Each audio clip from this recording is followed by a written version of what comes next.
दोस्तों, एक लड़की होती है जिसकी उम्र तकरीबन 19 साल होगी। वो एक कॉलेज में पढ़ाई करती थी और उसके पीछे जो कॉलेज के सारे लड़के हैं जो उन पे फिदा हुआ करते थे। लेकिन दोस्तों, वो लड़की है अपने आप को बहुत ही ज़्यादा स्मार्ट समझती थी और कुछ ज़्यादा ही जो टैलेंटेड समझती थी। लड़कों को जो वह है बिल्कुल भी भाव नहीं देती थी। जब उनका कॉलेज ख़त्म होता है तो उसकी जो शादी के लिए जो रिश्ते हैं आने शुरू हो जाते हैं और बहुत सारे लड़कों के रिश्ते आते हैं, लेकिन लड़की किसी लड़के को जो है पसंद नहीं करती है। लड़की है जो हर लड़के को जो रिजेक्ट पर रिजेक्ट करिए जा रही थी। उन्हें गांव के लड़के तो बेहद ही ज़्यादा गंवार लगा करते थे। एक दिन ऐसा वक्त भी आ जाता है कि एक गांव का लड़का जो बहुत ही सीधा साधा सिंपल और जिसका रिश्ता उनके साथ है जो तय हो जाता है। दोस्तों, रिया की उसमें कोई मर्जी नहीं चाहती थी, दिलचस्पी नहीं थी उस लड़के में, लेकिन माँ बाप की वजह से जो वह रिश्ता है जबरदस्ती तरीके से उनके साथ हो जाता है। उनकी जो सगाई है वो फिक्स हो जाती है। रिया ये सोचती थी कि इस लड़के को मैं अपने हिसाब से अपने बताए हुए रास्ते पे चलाऊंगी, जैसा मैं चाहूंगी वैसा करेगा।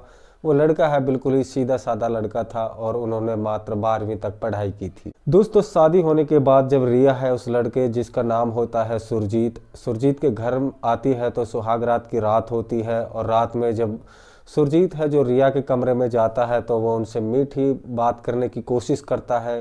तो रिया है जो सुरजीत के ऊपर भड़क जाती है और चिल्लाते हुए बोलती है कि मेरे पास मत आना और मुझे टच भी नहीं करना है। दोस्तों, अब रिया है इतने गुस्से में थी कि वह सुहाग रात के दिन ही सुरजीत से ऐसी बातें कर रही थी। दोस्तों, जो सुरजीत है एक सीधा साधा लड़का है, बहुत ही जो प्यार से पूछता है क्या बात है, तुम्हारी जो शादी है तुम्हारी बिना मर्जी के हुई है। दोस्तों, जो रिया होती है तुरंत जवाब देती है, हाँ मैं तुम जैसे लड़कों से क्यों शादी करूंगी, मेरा तो कोई इरादा नहीं था तुम जैसे गंवार लड़के से शादी करने का, लेकिन माँ बाप के रोज़ ताने सुनने के बाद मैंने हाँ करने की मेरी मजबूरी हो गई थी और तुम्हारे साथ मैं बिल्कुल भी नहीं शादी करना चाहती थी। दोस्तों, सुरजीत है एक समझदार था, उसको लगा कि लड़की की जो नई नई शादी हुई है जो डर रही है और उस रात सुरजीत और रिया के बीच में कुछ नहीं होता है जो कि पति पत्नी के बीच में होना चाहिए था। धीरे धीरे समय है जो निकलता है और रिया को जब बर्ताव बिल्कुल बदलने नहीं लगता है तो वह हर दिन है जो सुरजीत को ताने मारती है और उसके काले कलर को धिक्कारती है। उससे जो उल्टे सीधे सवाल हैं वो किया करती थी और सुरजीत हर ख्याल को यानी हर जवाब को समझदारी से और प्यार जितना चाहता था वो रिया से बहुत ज़्यादा करता था। इन दोनों की शादी से जो है बहुत सारी पहले बातें होती थी, लेकिन रिया के दिमाग में कुछ और ही इरादे हैं जो पनपने लग जाते हैं। एक दिन दोस्तों, सुरजीत सोचता है कि क्यों ना जो रिया को इसके घर से कहीं अलग ले जाया जाए जहाँ पर इसका जो चाल चलन है शायद वो बदल जाए। सुरजीत अक्सर है जो चंडीगढ़ में काम किया करता था। एक दिन जब वह चंडीगढ़ जाने लगता है तो वो रिया को बोलता है कि मैं चंडीगढ़ जा रहा हूँ, अगर वहाँ पर तुम्हारी जो रहने की व्यवस्था हो जाएगी तो मैं तुम्हें चंडीगढ़ ही बुला लूँगा। उसके ऊपर दोस्तों जो रिया है वो बहुत ज़्यादा चिल्लाती है कि मुझे जो चंडीगढ़ है बिल्कुल नहीं आना है, तुम जाओ जहाँ जाना है तुमको जाओ, तुम्हारे साथ मैं बिल्कुल भी अपनी ज़िंदगी है जो नहीं बिताना चाहती हूँ। सुरजीत है दोस्तों अपनी नौकरी यानी ड्यूटी पर चला जाता है और रिया है जो सुरजीत के माँ बाप के साथ घर में ही रहने लगती है। तो दोस्तों, जो रिया ना तो कोई काम करती थी ना ही अपने जो ससुर का और सास का जो ख्याल रखती थी और आए हुए मेहमानों की भी वो बिल्कुल कदर नहीं करती थी। अब दोस्तों, जो उनके माँ बाप हैं वो बहुत परेशान लगते हैं रिया से और अपनी बहू से, और अक्सर वह दोस्तों सुरजीत से फ़ोन करके बोलते कि बेटा जल्दी हो सके तो अपनी जो वाइफ है उसको अपने पास बुला लो, हम लोग इसकी हरकतें हैं जो बिल्कुल भी सहन नहीं कर पाते हैं। दोस्तों, जो तुम्हारी हमने शादी की थी, तुम हमारे इकलौते बेटे हो और तुम्हारी बीवी की हमारे साथ ऐसा बर्ताव करेगी हमने कभी सपने में भी नहीं सोचा था। सुरजीत है जो अपने माँ बाप की तकलीफ़ों को समझता है और उससे बहुत जल्दी है जुगाड़ करके रिया को जो चंडीगढ़ बुला लिया। और चंडीगढ़ में जब रिया पहुंचती है तो उसका बर्ताव है जो बिहेवियर है बिल्कुल भी नहीं बदला था। वो उनके साथ ऐसे ही बात करती थी जैसे पहले किया करती थी। दोस्तों, सुरजीत ने सोचा था कि एक न एक दिन जो है बदल जाएगी, लेकिन सच में उसे कोई बदलने की आशंका नहीं लगती है और ना ही वो उनकी इज्जत करती है। एक दिन सुरजीत ड्यूटी पे जा रहा है और सुबह सुबह उठ करके रिया से बोलता है कि देखो मुझे आज जल्दी जाना है, तुम उठ करके जो नाश्ता बना दो। दोस्तों, वह नाश्ता बनाकर कहता है तो मेरे लिए टिफ़िन पैक कर दो, मैं जल्दी काम पर जाऊंगा। तो दोस्तों, जो रिया होती है अपने बेड पर सो रही थी और सुरजीत को गुस्से से बोलती है कि तुम्हारे लिए खाना बनाने नहीं आई हूँ, तुमको जो करना है कर लो, तुमको खाना है तो खुद बना के खाओ, नहीं भूखे पेट यहाँ से निकल जाओ। दोस्तों सुरजीत है जो उन्हें गुस्सा नहीं होता है इन बातों से भी, वो सीधा किचन में जाता है और किचन में जाकर अपने लिए जो नाश्ता है ब्रेकफास्ट वो तैयार करता है और अपना टिफ़िन लेकर के सीधा निकल जाता है दोस्तों। और दोस्तों एक टेबल के नीचे वो एक चिट्ठी लिखता है और उस चिट्ठी रिया के तकिए के नीचे रख के चला जाता है।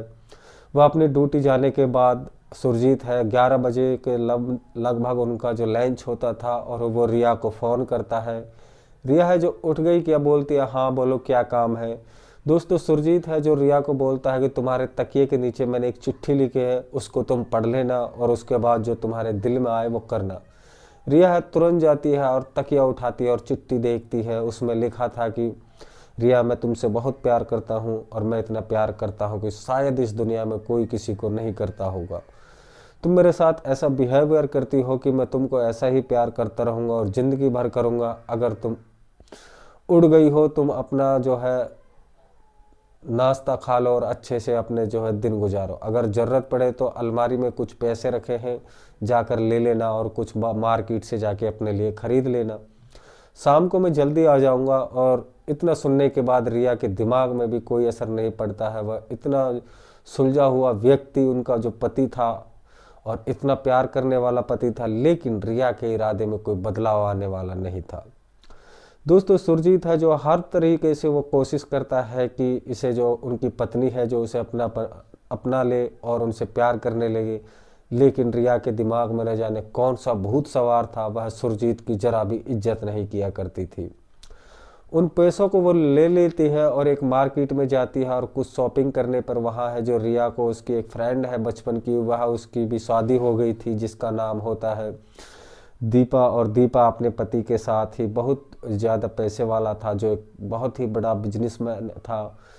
वो दोस्तों जब रिया और वो दोनों फ्रेंड एक दूसरे से मिलती हैं तो रिया है जो उनसे अपना मुंह छुपा लेती है। उसको लगता है कि जो मेरी फ्रेंड है मुझे देखेगी इस हालात पे तो मुझ पे जो हंसेगी, मुझे ताना मारेगी। उसने करीब लेकिन इत्तेफाक से जो दीपा की नज़र है उसके ऊपर पड़ जाती है। वह दौड़ कर जाती है और अपनी रिया को अपने गले लगाती है और पीछे से जो उनका फ्रेंड का पति था वो भी आ जाता है और दोनों हाय हेलो करते हुए एक दूसरे से उनका परिचय हो जाता है और बताती है कि ये मेरी बचपन की दोस्त है। दोस्तों जो उनकी फ्रेंड का पति है वो पूछता है कि तुम चंडीगढ़ कैसे आई हो। वो बोलते हैं कि मेरा पति है जो एक कंपनी में काम करता है, मेरी शादी हो गई है। शादी को महज अभी 6 महीने गुजरे हैं और हम यहीं पे रहते हैं दोनों। दोस्तों वो अपने फ्रेंड के जो पति का ठाट बाट देख करके एक नॉर्मल और उनका पति जो दूसरा उनका बहुत ही ज़्यादा दिमाग ख़राब हो जाता है और मतलब वह समझ सकते हो आप उनके दिल पे बहुत कैडी गुजरने लगती है। वो सोचती है कि शायद मेरे फ्रेंड के पति के पास कोई पैसों की कमी नहीं है। तो रिया अपने जो दीपा का पति था उसको ले जाकर एक शोरूम में जाते हैं, वहाँ से एक महंगा सा हार गिफ्ट करता है और रिया है अब यह सब देख करके जो बिल्कुल पागल हो जाती है और दबे पांव अपने घर आती है और रोने लगती है। अपनी किस्मत को जो वो कोस रही थी और गुस्से से एकदम तमतमा रही थी, वो अपना कंपेयर है जो अपने फ्रेंड से कर रही थी। उसका पति इतना पैसा वाला है और मेरा पति है जो मुझे एक नई साड़ी तक नहीं दिला सकता, और एक जो मेरे फ्रेंड का पति है जो लाखों का हार है उसको गिफ्ट कर दिया है। वो यह सब सोच रही थी कि तब तक शाम के 8 बज जाते हैं और उनका पति है वो घर आ जाता है और आके देखता है रिया को, उनके आंसू बह रहे थे और वो गुस्से से तमतमा रही थी। दोस्तों सुरजीत है जब रिया के करीब जाता है तो पूछता है कि क्या बात है, तुम्हारी जो तबीयत है वो तो ठीक है ना। तो वो लड़की है जो उन पर भड़क जाती है और बोलती है कि दिमाग में न जाने कौन सा ख्याल चल रहा है, और इस ख्याल को लेकर के जो रिया जो सुरजीत को बोलती है कि तुम्हारे साथ बिल्कुल भी नहीं रहना, मुझे जो है डिवोर्स दे दो। जब सुरजीत है इस बात को सुनता है तो उसके पैरों तले से जो है ज़मीन निकलनी बनती थी, और एक सिंपल सा आदमी और अपनी वाइफ को जो इतना प्यार करता था, अपनी जो है जान उस पर न्योछावर करता था, जब एक पत्नी उससे ऐसे सवाल ऐसे क्वेश्चन कर देगी तो उसके ऊपर क्या बीतेगी। दोस्तों जो सुरजीत है वो कुछ नहीं बोल पाता है और उसकी आंखों में सिर्फ आंसू आ जाते हैं, और वह वहाँ से उठ करके किचन में जाता है और वहाँ जा कर के दोस्तों रिया ने जो आज कुछ भी नहीं पकाया था, कुछ थोड़ा बहुत पका कर खा लेता है और उसके बाद वो अपने बिस्तर में जाकर लेट जाता है। सुबह जाने के टाइम पर रिया फिर एक चिट्ठी लिख के जाती है और उसके तकिए के नीचे रख जाता है। फिर सुबह 11 बजे कॉल करता है और बोलता है कि तुम टेंशन मत लो, मैं कुछ जुगाड़ है जो करता हूँ, तुमको जितनी जल्दी हो सकेगा किसी वकील से जो डिवोर्स है वो मैं दिलवा दूंगा। रिया है जो अब अंदर ही अंदर खुश हो जाती है। उसको कहाँ जाना था, किसके साथ जाना था, ये भी कुछ नहीं पता था, लेकिन फिर भी वो अपने पति को बार बार जो है उनको ऊपर लानत भेजती थी, उनको कोसती थी, उसके पैसों की जो कमजोरी है उसके सामने ला रही थी बार बार। दोस्तों जो सुरजीत था वो हर बार अपनी पत्नी को इस बातों की नादानगी समझकर माफ कर दिया करता था, लेकिन इस बार है जो उनको ये चीज़ बर्दाश्त नहीं होती है। और एक दिन आता है कि जो रिया है वो फिर एक बार वो कुछ पैसे दे देता है और बोलता है कि तुम अपनी शॉपिंग कर लो, 1-2 दिन में तुमको जो डिवोर्स पेपर है तुम्हारे हाथ में दे दूंगा। दोस्तों रिया खुश हो जाती है उन पैसों को लेकर। जब मार्केट जाती है तो जिस मार्केट में उसकी सहेली उसे मिली थी, उस मार्केट में जब दोस्तों रिया पहुंचती है तो उसके जो पति एक खूबसूरत लड़की के साथ में हाथ डालकर घूमते हुए दिखाई देता है। दोस्तों रिया के पैरों तले से जमीन खिसक जाती है और वो सोचती है कि एक खूबसूरत पत्नी जो हमसे भी बहुत ज़्यादा सुंदर है और उसका पति इतना पैसे वाला और वह दूसरा लड़की के साथ ऐसा घूम रहा है, शायद मेरी सहेली को इस बारे में पता है। और इस चीज़ को सोच करके वो बिल्कुल घबरा जाती है और उसके दबे पाँव हैं दोस्तों, वो शॉपिंग नहीं करती है और उसके दिमाग में अब अजीब ख्याल आने लग जाते हैं। वो एक सुरजीत सीधा साधा लड़का है और रिया के दिमाग में बार बार घूमने लगता है। वो सोचती है कि एक मेरा हस्बैंड है, उसके पास पैसे नहीं है, फिर भी मुझे बेइंतहा मोहब्बत करता है और मेरी छोटी मोटी ज़रूरतों को पूरी करने की पूर्ण रूप से जो कोशिश करता है। अगर मैं खाना नहीं बनाती हूँ तो मेरे लिए खाना बनाता है, मैं उसको उल्टा सीधा बोल देती हूँ तो मुझसे वो प्यार करता है। और यह पति इसकी जो खूबसूरत पत्नी होने के बाद भी इनके जो है नाजायज़ संबंध है। और यह बात जब दीपा सुनेगी तो उसको कैसा महसूस होगा। वो अपने घर पर आती है, लेकिन तब तक जो है रिया के दिमाग में बहुत सारे जो क्वेश्चन घूम रहे थे, उनको जो सुरजीत के ऊपर अब है लव आने लगा था। और कुछ देर वो बैठ के सोचती है उस रात जो रिया ने पहली बार अपने पति के लिए खाना बनाया। और 2 दिन गुजरने के बाद रिया सोचती है क्यों ना दीपा के घर जाया जाए और उससे एक मुलाकात की जाए, उससे कुछ अच्छी बुरी बातें की जाए और हालात का जो है बिल्कुल जायजा लिया जाए और क्या सच है उनके बारे में उनको जो बताया जाए। दोस्तों जो रिया का पति है सुरजीत, वो घर से जब ड्यूटी निकल जाता है तो रिया जो तैयार होती है और मार्केट जाती है, कुछ गिफ्ट खरीदती है बच्चे के लिए और पहुंच जाती है अपनी सहेली के घर।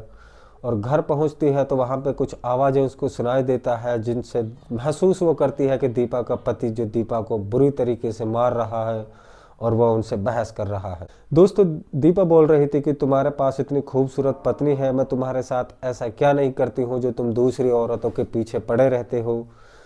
सुरजीत है एक सीधा इंसान था और रिया का जो पति है ड्यूटी पर था और रिया अपनी सहेली के घर के बाहर खड़ी सहेली की वो ज़िंदगी जिसको वो सोच रही थी। दोस्तों उनका पति बोलता है तुमको जो चाहिए तुमको मिल रहा है, तुम्हारे गहने कपड़े, तुमको एक अच्छी सी जो लाइफ मिल रही है। मैं क्या करता हूँ क्या नहीं करता, तुम्हें मेरी ज़िंदगी में कुछ भी बदलने की ज़रूरत नहीं है। दोस्तों इन दोनों के चलते चलते दोनों के बीच में मारपीट होने लग जाती है। सब देखने के बाद रिया के दोस्तों घबरा करके वापस उल्टे पांव अपने घर पहुंचती है और आज उसके पैरों के नीचे जो दोस्तों आसमान है वो झुका हुआ था और उन्हें पता चल चुका था कि एक अच्छा पति कैसा होता है। दोस्तों सब कुछ पैसा ही नहीं होता है। शाम को जब उनका पति सुरजीत घर आता है तो उनके हाथ में एक पेपर था और वो पेपर था डिवोर्स, जिनको लेकर के वो रिया के सामने आता है और बोलता है कि देखो तुम अपनी जो तैयारी कर लो और यह पेपर हमने तैयार करवा लिया है, तुम अब कहीं भी जा सकती हो, तुम्हें मेरी तरफ से बिल्कुल फ्री हो। लेकिन दोस्तों आज रिया का जो दिमाग था वो बिल्कुल ही बदल चुका था। उनके दिमाग में दिल में दोस्तों अब सुरजीत के लिए बहुत ज़्यादा मोहब्बत आ चुकी थी और वह उससे कुछ बोल नहीं पा रही थी, करें तो क्या करें, वो सोच में पड़ जाती है। अब सुरजीत ने जो फैसला लिया था वो डिवोर्स पेपर भी तैयार करवा के ले आ चुका है और रिया से बोलता है कि देखो 6 महीने हो चुके हैं हमारी शादी को और मैं तुम्हारे साथ अभी पति पत्नी वाली जो रिश्ता है उसको कायम नहीं कर पाया हूँ। आज तक हमने तुम्हारे बिना मंजूरी के तुमको टच करने की कोशिश भी नहीं की है, लेकिन तुमने आज तक इन 6 महीनों में मेरी जरा भी इज्जत नहीं की। खैर कोई बात नहीं, हमारी किस्मत में शायद यही लिखा था और मुझे ऐसी ही ज़िंदगी जीने के लिए शायद भगवान ने मुझे इस दुनिया में भेजा था। तुम अपनी ज़िंदगी में आज़ाद हो और तुम जिनके साथ अपनी ज़िंदगी जीना चाहती हो तुम जी सकती हो। मैं दोस्तों फिर भी वो कहता है कि अगर तुम्हारी कोई और ज़रूरत हो तो मैं पूरी करने की कोशिश करता हूँ। और दोस्तों रिया की आंखों से आंसू निकल आते हैं, लेकिन सुरजीत आज उसके चेहरे की तरफ देख भी नहीं रहा था। वो अपने बिस्तर पर जाकर उल्टे मुंह सो जाता है और रिया है जो अपने बिस्तर पे आकर लेट जाती है। आज रिया की नींद नहीं आ रही थी। उधर सुरजीत भी जो करवटें बदल रहा था। सुबह होती है, सुरजीत रिया से बोलता है कि देखो तुम जल्दी जितनी हो सके तुम तैयारी कर लो, अपना बैग है अपने सामान है वो आप पैक कर लीजिए, मैं तुम्हें जो रेलवे स्टेशन तक छोड़ दूंगा। दोस्तों रिया है जो कुछ भी नहीं करती है और उठकर बैठती है, लेकिन वह कुछ बोल नहीं पा रही थी। उसकी आंखों में सिर्फ और सिर्फ आंसू बह रहे थे। आज यह बात सुरजीत बिल्कुल भी महसूस नहीं कर पा रहा था, क्योंकि उसने जो ठान लिया था कि जो लेडीज है मुझे इन 6 महीनों में प्यार नहीं दे सकी, उससे बात करना तो बिल्कुल भी जो है मेरे लिए गवारा नहीं है। दोस्तों जो सुरजीत और निशा है वो एक दूसरे को बोलते हैं कि तुम देर मत करो, जितनी जल्दी हो सके तुम निकल जाओ, क्योंकि मेरा जो सब्र का बांध है टूट रहा है और तुमको हमने इतना प्यार किया और इतनी इज्जत दी, लेकिन हमारी किस्मत में तुम नहीं हो। दोस्तों सुरजीत इस चीज़ को बोल करके सीधा उनका बैग उठाता है और घर के बाहर ले जाने लगता है। तभी जो रिया उनकी पत्नी है वो बोलती है कि मेरा बैग यहीं पे रख दो, मैं आपसे हाथ जोड़ करके माफ़ी मांगती हूँ, और उनसे गले लिपट जाती है। और दोस्तों वो वहाँ पे चीख चीख के रोने लगती है। वो कहती है कि मुझसे बहुत बड़ी भूल हो चुकी थी और शायद हो सके तो मुझे माफ़ कर देना, मैं बिल्कुल भी आपको छोड़ के जाने वाली नहीं हूँ। दोस्तों इतनी बात सुनते ही जो सुरजीत है वो भी उनको गले लगा के रोने लगते हैं और बोलते हैं कि देखो हमने तुमको शुरू से उतना ही प्यार किया था और ज़िंदगी भर मैं ऐसा ही करता रहूँगा। मुझे कोई फ़र्क नहीं पड़ता प्यार पाने की चीज़ होती है या उन्होंने 6 महीने में तुमसे ज़बरदस्ती कोई तकलीफ़ मैंने तुमको नहीं दी है।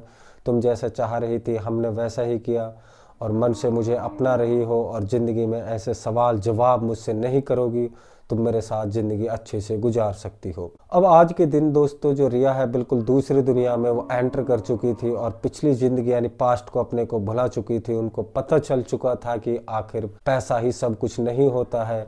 दोस्तों उन्हें समझ आ चुका था कि सुरजीत जैसा पति है ये एक नसीब से मिलने वाला है। अब ये दोनों दोस्तों अच्छी राजी खुशी से एक दूसरे के साथ में रहने लगते हैं और 1 साल के बाद में इनके परिवार में एक तीसरा मेंबर भी जुड़ जाता है, यानी एक लड़के के रूप में एक लड़का जन्म लेता है।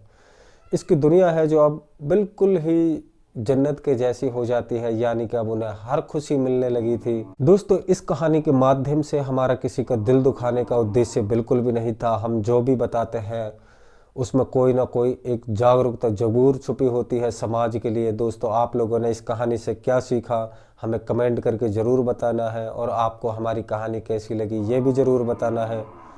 दोस्तों आपसे कल फिर मिलते हैं एक नई कहानी के साथ में, तब तक के लिए हम लेते हैं आप लोगों से अलविदा।